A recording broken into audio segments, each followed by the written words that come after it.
సుదర్శన్ చెప్పండి. ఒకవైపు జ్యోతిష పండితులు షష్టగ్రహ కూటమి ప్రభావం ఉంటుంది, విపత్తులు సంభవిస్తాయని చాలా రోజుల నుంచి కూడా చెప్తూ వస్తున్నారు. ఈ రోజు అనూహ్యంగా ఒక పరిణామం అయితే జరిగింది. భూకంపాలు చాలా ఎక్కువగా నమోదయ్యాయి. సైంటిస్ట్ చెప్పినట్టుగా గడిచిన 70 ఏళ్ళలో చాలా సార్లు అయినప్పటికీ కూడా ఇదే షష్టగ్రహ కూటమికి ముందు జరగడం అనేది కొంత అనుమానం అయితే వ్యక్తమవుతోంది. సో అసలు జనంలో అసలు దీనిపైన ఎలాంటి చర్చ నడుస్తోంది? ఏమైనా ఆందోళన అనేది కనిపిస్తోందా ప్రజల్లో?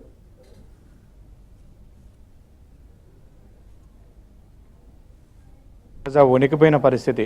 భూకంపాలు గతంలో మనం చాలా చూసాము, కానీ 4-5 దేశాలు వివిధ ప్రాంతాల్లో ఒకేసారి ఇంత పెద్ద ఎత్తున నమోదవడం అనేది ఇది భారీ విపత్తే అని చెప్పవచ్చు. ఇప్పుడు చెప్తున్నటువంటి గ్రహాల కారణంగా సంభవించిందని ఆపాదించుకుంటున్నారు మీరు అన్నట్లు చాలా మంది జనాలు. అయితే ఇప్పుడు సంభవించినటువంటి విపత్తు కని ఎరుగనిది. ఎందుకంటే మనం ప్రపంచ దేశాల్లో ఒక యుద్ధ వాతావరణాలు పరిస్థితులను చూస్తున్నాం. బాంబులు వేస్తే అక్కడ భవంతులు ఎట్లా చల్లా చెదరైపోతాయో అంతకన్నా కూడా తీవ్రంగా ఉన్నట్టుండి 30 అంతస్తులు 40 అంతస్తుల భవనాలు పేక మేడల్లాగా కుప్పకూలిపోతున్నాయి. ఇక సరస్సులు నదుల్లో ఉన్నటువంటి నీరు ఉప్పొంగి 200 అడుగులు 300 అడుగుల పైకి ఎగసిపడి అవి పట్టణాల్లోకి వస్తున్న పరిస్థితులు కనిపిస్తున్నాయి. ఈవెన్ నగరాల్లో ఉన్నటువంటి స్విమ్మింగ్ పూల్లో వాటర్ కూడా ఉవ్వెత్తున ఎగిసిపడుతూ ఉందంటే రెక్టార్ స్కేల్ పైన నమోదైనటువంటి 7.7 తీవ్రత ఆ స్థాయి ఏ విధంగా ఉందో అర్థమవుతూ ఉంది. 10 కిలోమీటర్ల లోపల నుంచి సంభవించినటువంటి ఈ భూకంపము ఒక్కసారిగా మలేషియా, ముఖ్యంగా మలేషియా, థాయిలాండ్ ఈ ప్రాంతాలను అయితే చెల్లాచెదురు చేసింది. బ్యాంకాక్ అలాగే ఇండియాకు కూడా ఆ ప్రభావం ఉంది. చైనా కూడా భూకంప తీవ్రతను ఎదుర్కొంటూ ఉంది. అతి పెద్ద విపత్తిగానే పరిగణిస్తూ ఉన్నారు. 100 కోట్లు విలువ చేసే భవంతులు కూలిపడమే కాదు, ఇప్పటికే 10ల సంఖ్యలో జనాలు మృత్యువాత పడ్డారు. మరికొంతమంది శిథిలాల్లో చిక్కుకొని ప్రాణాపాయంతో పోరాడుతున్న పరిస్థితులు కనిపిస్తున్నాయి. ప్రాణ నష్టం కూడా తీవ్రంగా ఉన్నట్టు కూడా అంచనా వేస్తూ ఉన్నారు. మలేషియాలో అయితే అక్కడ వైద్య పరీక్ష అంటే వైద్య రంగం చాలా వీక్గా ఉంటుంది, పెద్దగా వైద్య సేవలు అందని అలాంటి చోట 1000 పడకల ఒక ఆసుపత్రి పరిసరాల్లో సంభవించినటువంటి భూకంపం కారణంగా ఆసుపత్రి ఎంత డ్యామేజ్ అయింది, దాని వెనుక ఎంతమంది అక్కడ రోగులు దీని బారిన పడి చనిపోయి ఉంటారు అన్న ఒక ఆందోళన వ్యక్తమవుతుంది. ఇక ఇండియాలో అయితే కోల్కతా, మణిపూర్ లాంటి ప్రాంతాలు, అలాగే చైనా బార్డర్లో ఉన్నటువంటి ప్రాంతాలు, చైనాలో కూడా పెద్ద ఎత్తున సంభవించింది. ఇది ఒకసారి కాదు, ఒక 10-15 నిమిషాల వ్యవధిలోనే 2-3 సార్లు అంటే వచ్చే కొద్దీ తీవ్రత తగ్గుతూ వచ్చింది. 7.9గా నమోదైంది ఫస్ట్, తర్వాత 6.8, తర్వాత 4.7 ఇట్లా తీవ్రత తగ్గినప్పటికీ వెంటనే 3 సార్లు రిక్టార్ స్కేల్ పైన నమోదైనటువంటి ఈ భూకంప తీవ్రత అయితే కని విని ఎరుగని విపత్తులాగానే చూస్తున్నారు. ఇప్పటికే ఆయా దేశాల్లో హై అలర్ట్ ప్రకటించారు. ఎమర్జెన్సీ వాతావరణం నెలకొంది. ఇతర దేశాలు కూడా సహాయక చర్యలు చేయడానికి సిద్ధంగా ఉన్నాయని ముందుకొచ్చారు. ఇప్పటికే భారత ప్రధాని మయన్మార్కు ఏ విధమైన సాయం కావాలన్నా కూడా అందించడానికి సిద్ధంగా ఉన్నామని ఆయన ట్విట్టర్ వేదికగా చెప్పారు. అయితే వీటిని గ్రహాల పరిస్థితులకు ఈ విపత్తును అన్వయించుకొని చాలామంది మాట్లాడుకుంటున్న పరిస్థితులు కనిపిస్తున్నాయి. నిజానికి ఈరోజు రాత్రి నుంచే ఆ గ్రహాల ప్రభావం ఉంటుందని చర్చ జరుగుతున్న నేపథ్యంలో అంతకన్నా ముందే ఇక్కడ సంభవించింది. అంటే ఆయా దేశాల కాలమానం ప్రకారము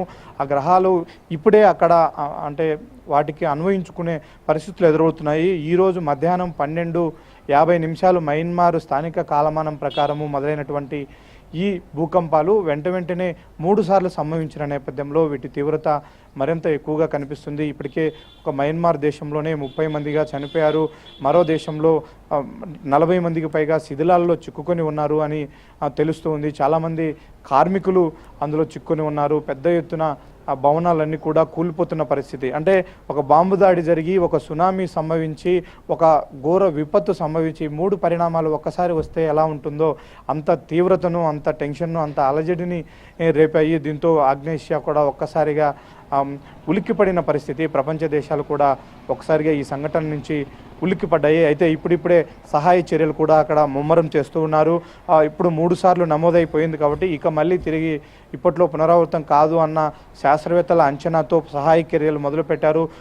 ఎవరైతే శిథిలాల్లో చిక్కుకొని ఉన్నారో, ఎందుకంటే 30 అంతస్తులు 40 అంతస్తుల భవనాలు కూలిపోయాయి అంటే వాటి వెనుక కొన్ని వందలాది మంది శిథిలాల్లో చిక్కుకొని ఉంటారు. కాబట్టి వాళ్ళల్లో వేగంగా సహాయక చర్యలు చేస్తే కొంతమందినైనా ప్రాణాలతో రక్షించవచ్చన్న ఉద్దేశంతో ఇప్పటికే ఆయా దేశాల సైన్యాన్ని అంతా కూడా మోహరించారు. ఎమర్జెన్సీ వాతావరణంలో మొత్తం అందరినీ కూడా అక్కడే మోహరించి సహాయక చర్యలు కూడా ఒకవైపు చేస్తున్న పరిస్థితి. అయితే ఈ గ్రహాల ప్రభావంతో ఇంకా మరికొన్ని దేశాల్లో ఇలాంటి విపత్తులు సంభవించే అవకాశం ఉంటుంది అన్న ఒక నేపథ్యంలో కూడా ప్రజలైతే పెద్ద ఎత్తున దీని గురించి ఒకవైపు చర్చించుకుంటున్నారు, మరోవైపు కొంత భయాందోళనకు గురవుతున్న పరిస్థితి కనిపిస్తుంది. ఇప్పుడు వచ్చిన భూకంపం కారణంగానే 4-5 దేశాలు అట్ ఏ టైం ఒకేసారి ఎఫెక్ట్ అయ్యాయి. అది కూడా తీవ్ర నష్టం సంభవించింది. సుదర్శన్, అంటే జరిగింది ఆగ్నేయాసియా ప్రాంతంలో అయినప్పటికీ కూడా అక్కడ కూడా తరచుగా భూకంపాలు సంభవిస్తూ ఉంటాయి. సీస్మిక్ జోన్స్ ఏవైతే ఉన్నాయో, ఈ పర్టికులర్ ఎర్త్క్వేక్ బెల్ట్స్ ఏమైనా ఉన్నాయో ఆయా ప్రాంతాల్లోనే ఇప్పుడు భూకంపాలు సంభవించాయి. సో ఇది తరచుగా జరిగేదే, దీనికి షష్టగ్రహ కూటమితో సంబంధం లేదు అని చెప్పేసి సైంటిస్టులు కూడా చెప్తున్న నేపథ్యంలో దానికి సంబంధించి ప్రజల్ని ఎడ్యుకేట్ చేసే ప్రయత్నం ఏమైనా జరుగుతోందా? విపత్తు సంభవించిన తర్వాత ప్రజల్లో కొంత భయాందోళన ఉంటుంది, వాటికి అన్వయించుకునే పరిస్థితులు కూడా ఉంటాయి. అయితే మయన్మార్ లాంటి దేశాలను చూస్తే గతంలో కూడా అనేక సార్లు ఇక్కడ మీరు అన్నట్టు భూకంపాలు వచ్చాయి. 1930లో మొదటిసారి భూకంపం వచ్చింది, తర్వాత కూడా ఒకసారి వచ్చింది. అయితే ఇంత పెద్ద ఎత్తున 7.7 ఎప్పుడు కూడా అక్కడ భూకంపం నమోదు కాని పరిస్థితి. ఈసారి వచ్చినటువంటి భూకంప తీవ్రత చాలా ఎక్కువగా ఉంది. అంతేకాకుండా అట్ ఏ టైం 4-5 దేశాల్లో సంభవించడము అనేది ఇప్పుడు చర్చగా జరుగుతుంది. గతంలో ఎప్పుడు కూడా ఇంత ఎఫెక్ట్ లేదు. ఎందుకంటే జపాన్ లాంటి దేశాల్లో కూడా మనం అత్యంత భయానకమైనటువంటి భూకంపాలను గతంలో చూసి ఉన్నాం. కానీ 1-2 దేశాలు లేదంటే ఒక దేశంలో కొన్ని ప్రాంతాల్లోనే సంభవించినటువంటి పరిస్థితులు మనం గతంలో చూసాం. కానీ ఇన్ని దేశాల్లో బార్డర్గా ఉన్నటువంటి సరిహద్దు ప్రాంతాలుగా ఉన్నటువంటి కంట్రీస్లో ఒక్కసారిగా సంభవించినటువంటి విపత్తును చూస్తే ఇది ఏదో గ్రహాల ప్రభావమే అన్న ఒక భయాందోళన అయితే ప్రజలందరిలో ఉంది. కానీ అక్కడ భూకంపాలు సంభవించడం కొత్త కాదు. కాకపోతే మారుతున్న పరిస్థితుల కారణంగా ఈసారి దాని శాతం ఎక్కువగా ఉండొచ్చు, ఎఫెక్ట్ ఎక్కువగా ఉండొచ్చు. కానీ దీనికి గ్రహాలకు ఎలాంటి సంబంధం లేదు. ఇదంతా కూడా ఒక మూఢనమ్మకం లాగానే శాస్త్రవేత్తలు కొట్టివేస్తున్నప్పటికీ దీనిపైన అయితే జనంలో చర్చ మాత్రం జరుగుతుంది. Right, thank you Sudarshan.